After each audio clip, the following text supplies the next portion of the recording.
হ্যাঁ, welcome back. Electricity বেশ অনেকক্ষণই ছিল না। ইন দ্য মিন টাইম আমি অন্য কাজগুলোকে গুছিয়ে নিছিলাম। সো এখন ইলেকট্রিসিটি আসছে, এটা আমরা পাওয়ার আগেই দিয়েছিলাম। প্রপারলি ফাংশন করছে,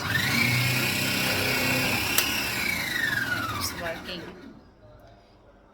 এখানে দুইটা ইনসার্ট করার স্পেস আছে।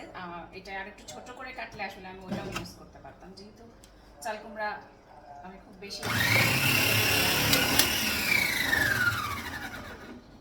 ও, বাজারে অনেক ধরনের ব্র্যান্ডের দেশি বিদেশি ফুড প্রসেসর পাওয়া যায়।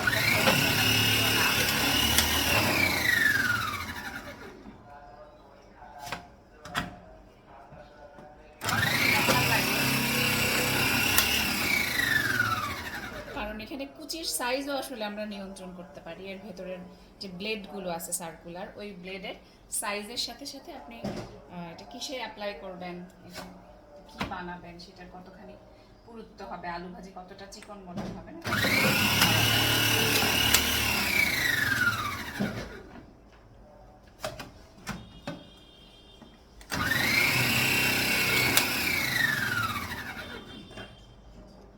এই ইলেকট্রিক কুচি করার মেশিনের আগেও আমার আসলে হ্যান্ড গ্রাইন্ড কিছু মেশিন আমার এখনও আছে। সেগুলো এটা আসার পরে আমি আর ওগুলো ইউজ করি না। ওগুলোও বেশ,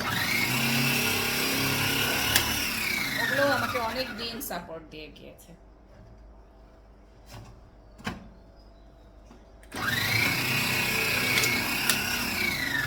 তাহলে আমি মোট ৮ টুকরো, তার মানে হচ্ছে আমার দুইটা ছোট্ট সাইজের চাল কুমড়ো কুচি করে ফেলছি।